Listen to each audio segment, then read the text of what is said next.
I told some of you last Thursday of the principles of the time machine and showed you the actual thing itself, incomplete in the workshop.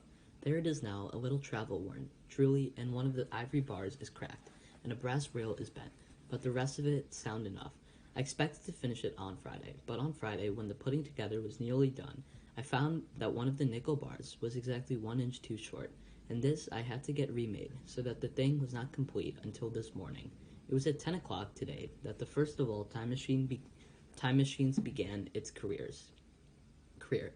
I gave it a last tap, tried all the screws again, put one more drop of oil on the quartz rod, and sat myself in the saddle. I suppose a suicide who holds a pistol to his skull feels much the same wonder at what will come next as I felt then. I took the starting lever in one hand and the stopping one in the other. Pressing the first, and almost immediately the second, I seemed to reel. I felt a nightmare sensation of falling, and looking round, I saw the laboratory exactly as before. Had anything happened? For a moment, I suspected that my intellect had tricked me. Then I noted the clock. A moment before, as it seemed, it had stood at a minute or two or so past 10. Now it was nearly half past 3. I drew a breath, set my teeth, gripping the starting lever with both hands, and went off with a thud. The laboratory got hazy and went dark.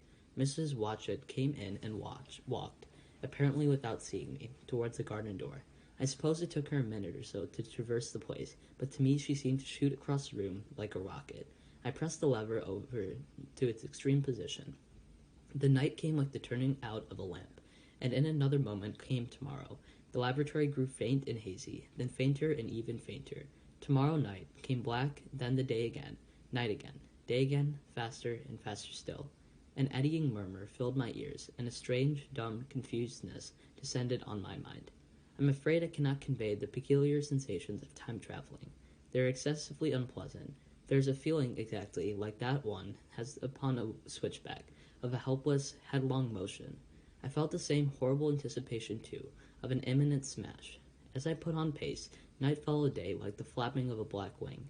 The dim suggestion of the laboratory seemed presently to fall away from me, and I saw the sun hopping swiftly across the sky, leaping it every minute, and every minute marking a day. I suppose the laboratory had been destroyed, and I had come into the open air. I had a dim impression of scaffolding, but I was already going too fast to be conscious of any moving things. The slowest snail that ever crawled, dashing by too fast for me. The twinkling succession of darkness and light was excessively painful to the eye. Then, in the intermittent darkness, I saw the moon spinning swiftly through her quarters from new to full, and had a faint glimpse of the circling stars. Presently, as I went on, still gaining velocity, the palpitation of night and day merged into one continuous grayness. The sky took on a wonderful deepness of blue, a splendid luminous color like that of early twilight. The jerking sun became a streak of fire, a brilliant arc, in space, the moon a fainter fluctuating band, and I could see nothing of the stars, save now and then a brighter circle flickering in the blue. The landscape was misty and vague.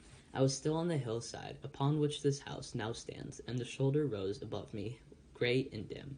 I saw trees, growing and changing like puffs of vapor, now brown, now green. They grew, spread, shivered, and passed away.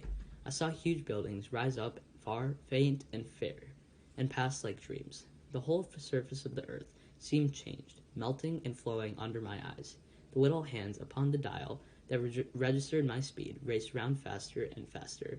Presently I noted that the sun belt swayed up and down from solstice to solstice in a minute or less, and that consequentially my pace was over a year a minute, and minute by minute the white snow flashed across the world and vanished, and was followed by the bright, brief green of spring. The unpleasant sensations of the start were less pungent now. They merged at last into a kind of hysterical exhilaration.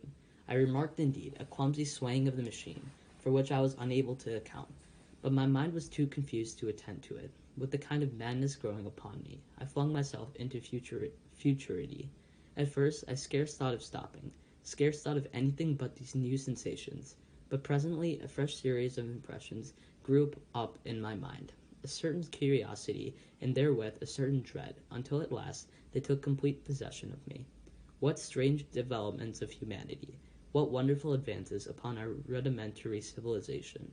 I thought might not appear when I came to look nearly into the dim, elusive world that raced and fluctuated before my eyes. I saw great and splendid architecture rising about me, more massive than any buildings of our own time.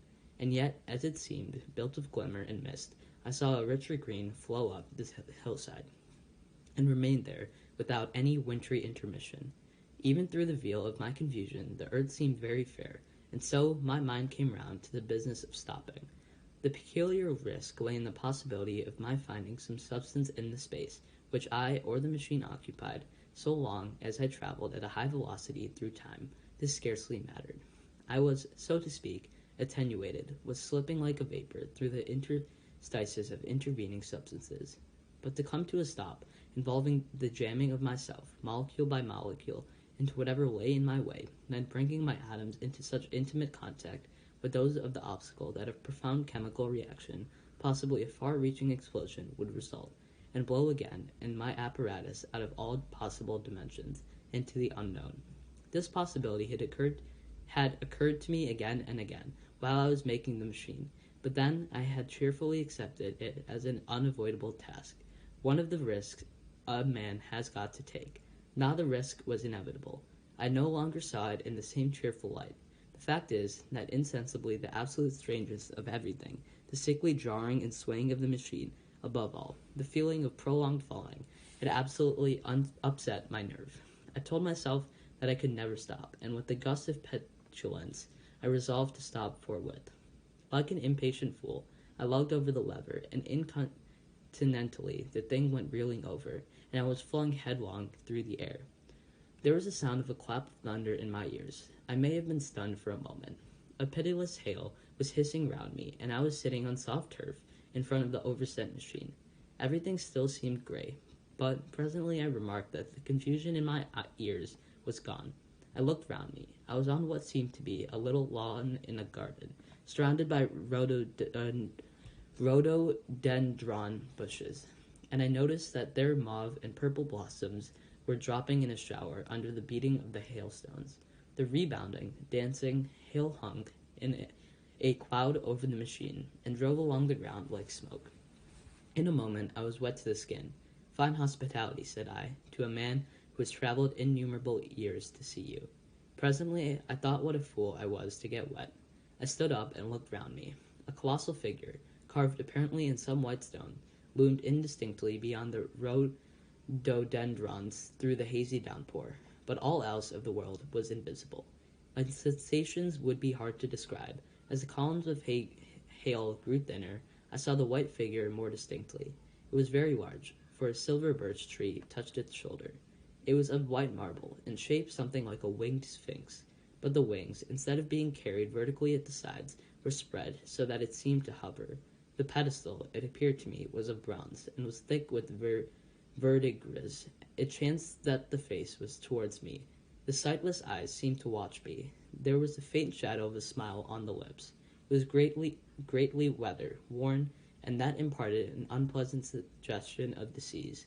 I stood looking at it for a little space, half a minute, perhaps, or half an hour. It seemed to advance and to recede as the hail drove before it, denser or thinner. At last I tore my eyes from it for a moment and saw that the hail curtain had worn there threadbare, and that the sky was whitened with the promise of the sun. I looked up again at the crouching white shape, and the full temerity of my voyage came suddenly upon me. What might appear when that hazy curtain was altogether withdrawn? What might not have happened to men? What if cruelty had gone into a common passion? What if in this interval the race had lost its manliness and had developed into something inhuman, unsympathetic, and overwhelmingly powerful? I might seem some old-world savage animal, only the more dreadful and disgusting for our common likeness, a foul creature to be incontinently slain. Already I saw other vast shapes, huge buildings with intricate parapets and tall columns, with a wooded hillside dimly creeping in upon me through the lessening storm. I was seized with a panic fear. I turned frantically to the time machine and strove hard to readjust it. As I did, so the shafts of the sun smote through the thunderstorm. The gray downpour was swept aside and vanished like the trailing garments of a ghost. Above me, in the intense blue of the summer sky, some faint brown shreds of clouds whirled into nothingness. The great buildings about me stood out clear and distinct, shining with the wet of the thunderstorm, and picked out in white by the unmelting hailstones piled along their courses. I felt naked in a strange world. I felt as perhaps a bird may feel in the clear air, knowing the hawk wings above and will swoop. My fear grew to frenzy. I took a breathing space, set my teeth, and again grappled fiercely, wrist and knee, with the machine. It gave under my desperate onset and turned over. It struck my chin violently. One hand on the saddle, the other on the lever, I stood panting, heavily in attitude to mount again. But with this recovery of a prompt retreat, my courage recovered. I looked more curiously and less fearfully at this world of the remote future. In a circular opening, high up in the wall of the nearer house, I saw a group of figures clad in rich, soft robes. They had seen me, and their faces were directed towards me. Then I heard voices approaching me. Coming through the bushes by the white sphinx were the heads and shoulders of men running. One of these emerged in a pathway leading straight to the little lawn upon which I stood with my machine. He was a slight creature, perhaps 4 feet high, clad in a purple tunic, girdled at the waist, with a leather belt.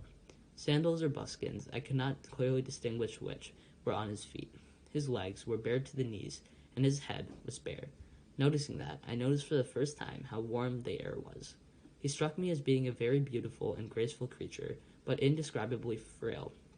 His flushed face reminded me of the more beautiful kind of consumptive, that hectic beauty of which we used to hear so much. At the sight of him, I suddenly regained confidence. I took my hands from the machine.